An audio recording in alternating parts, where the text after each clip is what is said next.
Mais je vais laisser confiner cette séquence et maintenant je vais vous mettre les gros plans qu'ils ont fait sur le visage de Barack Obama. Regardez. Ça, c'est comment il regarde Kamala Harris quand elle s'installe.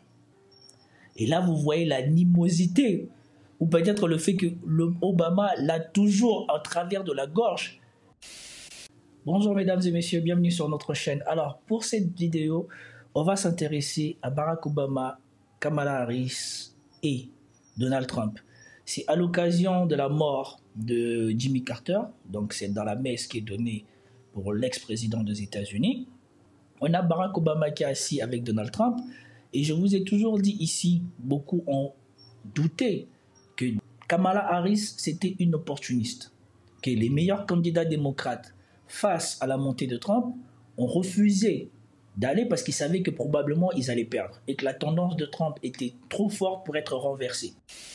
Bien que les démocrates étaient déjà en panique dans leur camp par rapport au premier débat catastrophique de Joe Biden, Joe Biden a essayé de ne pas perdre la face et de tout de suite donner raison à Trump.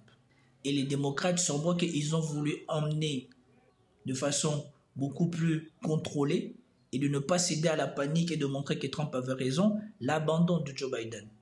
Entre-temps, il y a eu tentative d'assassinat. Si Trump s'est mort, il n'y aurait peut-être pas eu besoin d'aller jusqu'à faire abandonner Trump. Trump a survécu. Maintenant, Trump est devenu autre chose. Il a l'aura de Dieu avec lui. Et donc, quand il a déclaré ceci, je suis sûr que ça a été la bérésina pour eux. Ils ont compris que voilà, s'ils voulaient un minimum sauver les meubles, parce que je ne pense pas que eux tous pensent que Kamala Harris va gagner, et je pense même que c'est un cadeau empoisonné qu'on lui fait. On l'envoie juste pour blinder l'étiquette démocrate et peut-être pour sauver les meubles au Sénat et au Parlement américain. Ils ne pensent pas gagner. Et donc, voilà ce qui a certainement provoqué cette accélération de l'abandon de Joe Biden comme Trump l'avait envisagé. Et donc, regardons cette vidéo. Je me présente pour être le président de toute l'Amérique et non de la moitié de l'Amérique. Parce qu'il n'y a pas de victoire à gagner pour la moitié de l'Amérique. C'est pourquoi ce soir, avec foi et dévouement, j'accepte fièrement votre nomination à la présidence des États-Unis. Merci à tous.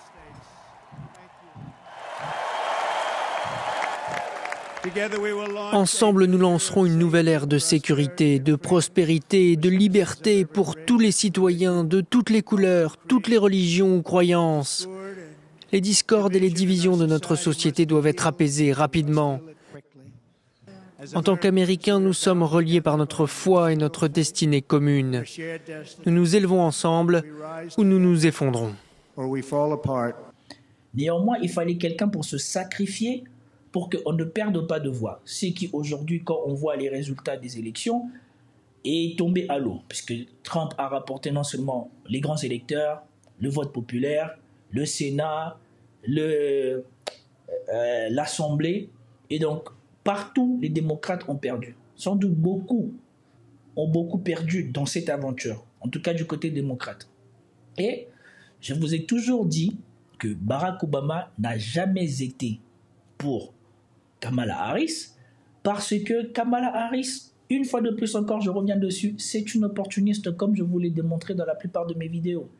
À la base, à l'investiture démocrate de 2019 ou de 2020, elle s'est fait balayer. Parce que quand celle qui va travailler avec Donald Trump, celle qui va diriger les agences fédéraux, ou en tout cas les agences d'espionnage américains aujourd'hui, avait dévoilé la personnalité de Kamala Harris sur le fait qu'elle mettait les gens en prison pour fumer de la marijuana alors qu'elle-même elle en fumait, qu'elle essayait de cacher des preuves dans des dossiers qui la concernaient et que c'était une personne peu intègre. So since I got a little platform, I'm going to go ahead and use it because a lot of people seem to be misinformed. Kamala Harris is not the better option. Don't be fooled just because she is a woman and she is of color. She is not for the people. And me being from the Bay Area and being around when she was actually running the district attorney's office, let me help you understand what I mean by that. And before I have gazillion people hopping in the comments, talking mess regarding Trump and all that, listen, between him and her, all you're doing is picking one of the lesser evils, and that's facts. But being that I am a part of the community of families that are affected by incarcerated people, I am going to go with the person who is less inclined to locking everybody up. And yeah, I've seen a lot of people saying that they don't know if that's correct. And I seen Yandy make a post saying that a lot of that is just propaganda. Well, let me help break it down for you. Kamala Harris grew up in the Berkeley, Oakland area. She went to law school at Hastings and graduated there and started off as a district attorney in Oakland. From Oakland, she went to Alameda before she went to San Francisco. Do y'all remember in 2010, there was that big drug lab scandal with Deborah Madden and the San Francisco Police Department? I remember specifically because I had 2 cases involved in that scandal. Let me help fill you in. She was the head district attorney at the time, and right under her was a guy named Gascon, something like that. He used to be a district attorney in Los Angeles when they had that big old scandal going on with a bunch of police misconduct. Anyhow, around that time, he was reviewing police files for misconduct, and he was basically telling her that there's no policy in place and there needs to be one for any time there's police misconduct. It needs to be reported to the lawyers and the judges on the case. She ignored him. Now, after she ignores his advice that there needs to be policies in place, that way they can curb any type of misconduct that's going on in these cases, it comes out that there's this big drug scandal in the drug labs. Deborah Madden, she was the lead technician in the drug labs, and it had been reported several times to their office that this woman had an issue and that she shouldn't be testifying in anybody's cases. She was touching the drugs, she was stealing the drugs, she was sneaking the drugs. It was just a bunch of bullshit. All of that was hidden from the attorneys and the judges on the cases.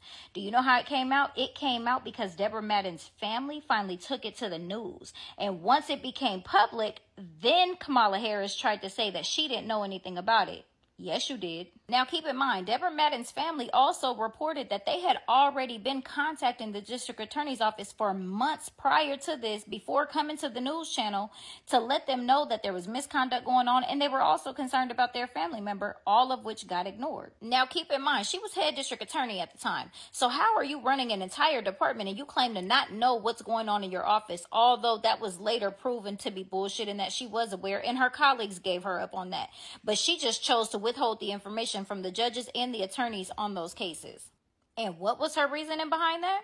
She wanted to keep as many people locked up as she could, no matter if that case was mishandled, if there was misconduct, to get that conviction or not. And she knew that if that misconduct got out, that was grounds for dismissal. And let's talk about Kevin Cooper. Do y'all remember him? That's the man that was hours away from his execution, and DNA had now became a thing, and his lawyers asked for the execution to be stopped and his DNA to be tested so it could possibly prove his innocence.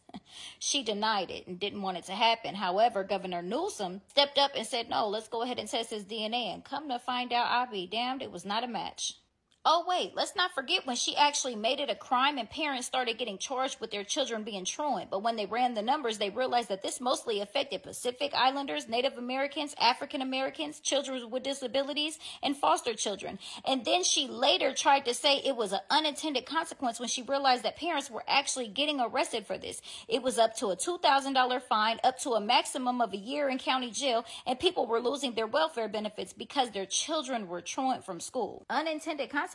And those were her exact words. Like, what do you mean? You're the one that put this in place. And then when you were confronted with it after people were outraged that parents were actually being arrested for this, now you want to back up and say, oh, it was an unintended consequence. Well, what the hell did you think it was going to be? A scare tactic? And I know y'all already heard this one, but I'm going to go ahead and reiterate it. What was it? About 1,900 people that were arrested for smoking marijuana?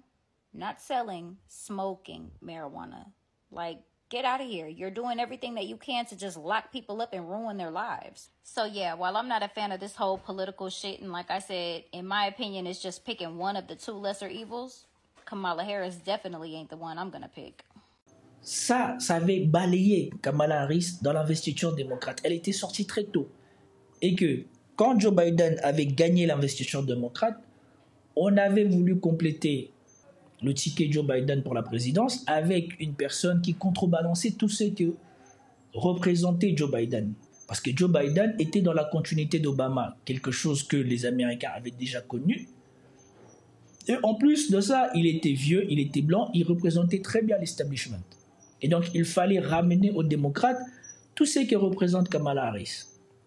Noir, femme, woke, pour étoffer la candidature démocrate. Et aussi une personne qui serait la potiche, parce que la présidence ou la vice-présidence de Kamala Harris, ça a été ça. En dehors de l'investiture qu'elle a obtenue pour courir contre Donald Trump, on ne sait pas ce qu'elle a fait avant. Et on sait que plutôt, ce qui est certain, c'est qu'elle avait été balayée à l'investiture démocrate. Et quand je vous ai raconté tout ça, certains ont dit non, Obama, il fait du cinéma, il va soutenir Kamala Harris, c'est pour cela qu'il vient en dernier, c'est pour faire l'effet de surprise ou quoi que ce soit. Moi, je vous ai toujours dit que Obama savait les capacités, les réelles capacités de Kamala Harris. Il n'en a jamais voulu. Parce qu'il savait que non seulement ils étaient en difficulté, mais avec Kamala Harris, probablement ce n'était pas la bonne candidate et ils allaient prendre l'eau. Et aujourd'hui, tous les faits me donnent raison puisqu'ils ont pris plus que l'eau. Et même la fin de la candidature de Kamala Harris s'est finie en eau de boudin, puisqu'elle a fini, malgré le fait qu'elle a eu quasiment 1 milliard de budget pour sa campagne, elle a perdu et elle a fini dans le rouge. Elle a fini endettée. Le soir de sa défaite, on a envoyé des emails aux donateurs démocrates pour leur dire qu'il faudrait donner un peu plus. Ils ont besoin de donations. Je ne reviens pas sur tous ces scandales, mais tout s'illustre ici pendant les vidéos où on voit les différents acteurs interagir entre eux. Regardez ce qui se passe. Il y a différentes séances que nous allons voir. Et donc, regardons les différentes séquences et parlons-en. Commentez, likez, partagez comme toujours pour me soutenir et soutenir la chaîne. Et c'est parti pour les vidéos. Donc, nous allons commencer avec celui que j'ai retenu en premier. C'est celui-ci. Donc, vous avez Kamala Harris qui arrive avec son mari. Et vous regardez comment il s'installe. Donc, sur ce plan, on a du mal à voir le visage de Barack Obama et l'expression du visage de Barack Obama. Mais je vais laisser confiner cette séquence et maintenant je vais vous mettre les gros plans qu'ils ont fait sur le visage de Barack Obama. Regardez. Ça, c'est comment il regarde Kamala Harris quand elle s'installe. Et là, vous voyez l'animosité ou peut-être le fait que Obama l'a toujours en travers de la gorge.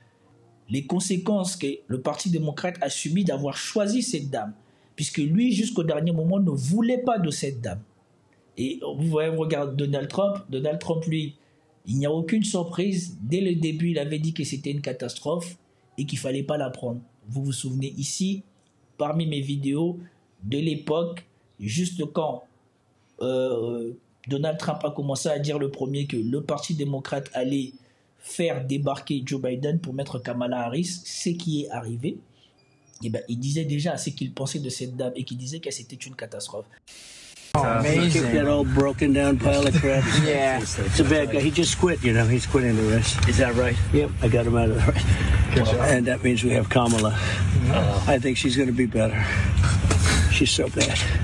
She's so pathetic. It's so amazing. It's just so fucking bad. So I just can't imagine. But can you imagine that guy dealing with Putin and the president of China, who's a fierce person? He's a fierce man. Right.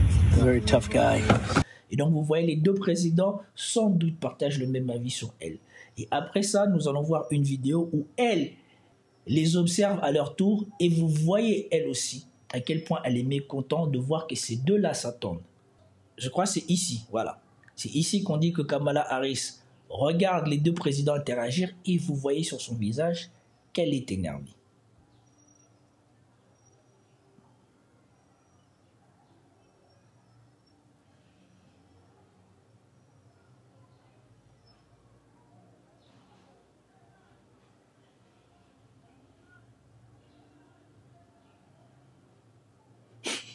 Et en plus, ils sont méchants. Ils mettent des paroles comme quoi ils se moquent de Kamala Harris. Et donc, ici, on montre un peu tout le monde. Mais ce qui est important dans cette séquence, c'est aussi de montrer à quel point l'establishment, tous ceux qui bénéficient du commerce ou tous ceux qui bénéficient de l'ancienne façon de faire de l'establishment américain, n'aiment pas Donald Trump. Ici, vous en avez un qui avait fait de la guerre sa spécialité pendant sa présidence américaine pour faire redorer le blason américain, George Bush qui vient s'asseoir. Et regardez lui aussi à quel point il méprise Donald Trump. Et il a tout fait pour éviter de serrer la main à Donald Trump. Regardez, George Bush père et George Bush fils, leurs présidences sont marquées par le fait que ce sont eux qui ont engagé les États-Unis dans la guerre. Et regardez ça.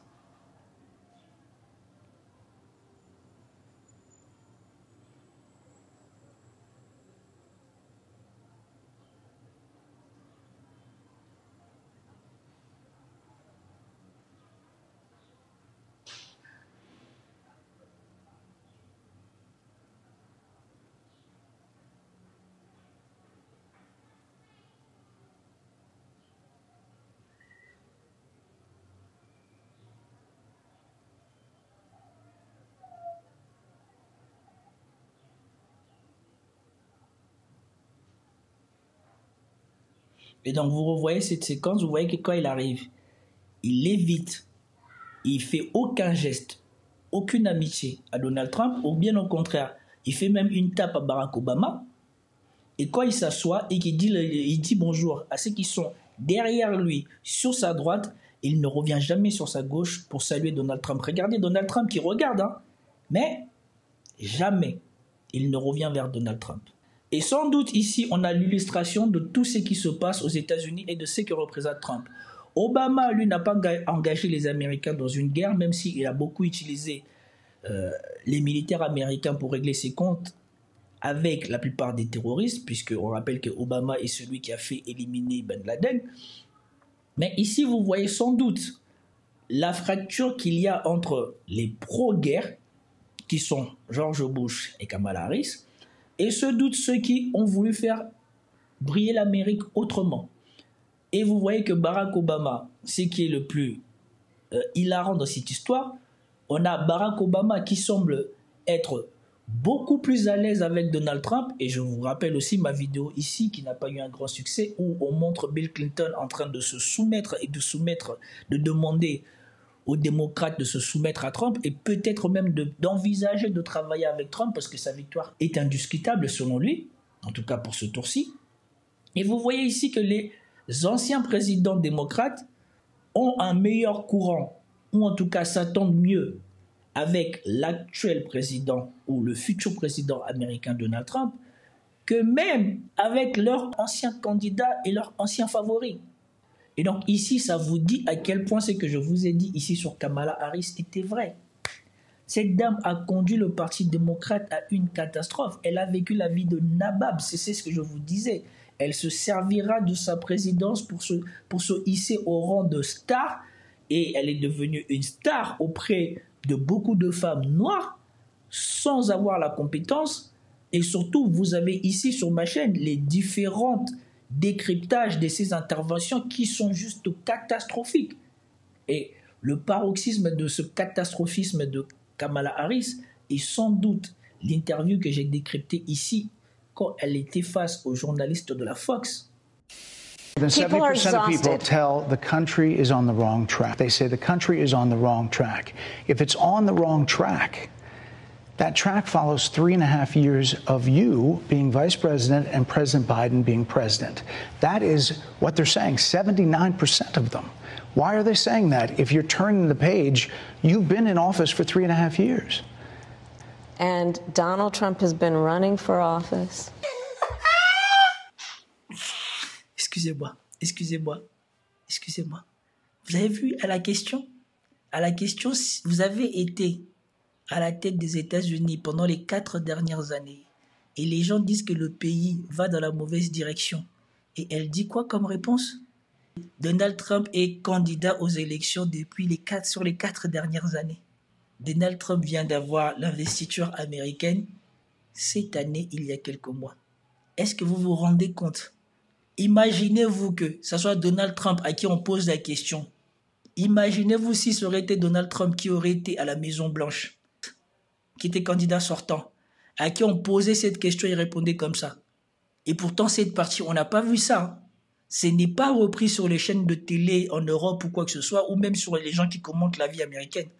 Imaginez-vous comment on aurait terminé Donald Trump si à la question, les Américains, parce que le pays est sur un mauvais chemin, vous avez été à la présidence les 4 derniers chemins, qu'est-ce que vous avez à dire par rapport à ça? Donald Trump répond, notre opposant est candidat à la présidence depuis les 4 dernières années. Imaginez comment on l'aurait critiqué, fini, terminé. Mais elle vous dit ça et elle sourit. Et franchement, il faut que je le remette. Parce que même moi, j'avais oublié que sa réponse est aussi ridicule. Il a eu, mais il a trop bien eu. Regardez. When did you first notice that President Biden's mental faculties appeared diminished? Il a tué. Elle a fait. Tired of that. If that's the case, why is half the country supporting him? Why is he beating you in a lot of swing states? Why, if he's... Il a décidé de la manger crue. Où là, franchement, on a vu, pour de vrai, qu'est-ce qu'était Kamala Harris. Et après ça, c'était la dégringolade. Et tous les jours qui passaient, toutes les semaines qui passaient, on avait la confirmation que les démocrates allaient se cracher. Et donc, je voulais vous commenter ceci pour vous montrer, une fois de plus, sans doute à la lumière de ces vidéos que vous avez vues ici, que mon analyse n'était pas si mauvaise que ça et que j'avais vu juste.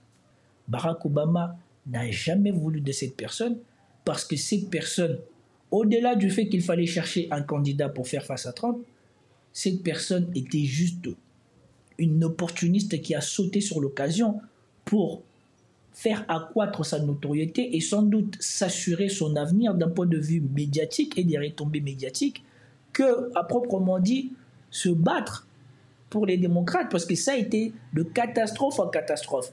Depuis le débat truqué, où on n'a pas fait du fact-checking sur elle, que vous avez aussi ici sur ma chaîne, et où elle a raconté tout et n'importe quoi, sans qu'elle, on vérifie ce qu'elle disait, mais où on coupait à chaque fois systématiquement Trump pour faire du fact-checking qui parfois n'était pas tout à fait bon, et bien, depuis là, jusqu'à la fin, ça a été de catastrophe à catastrophe.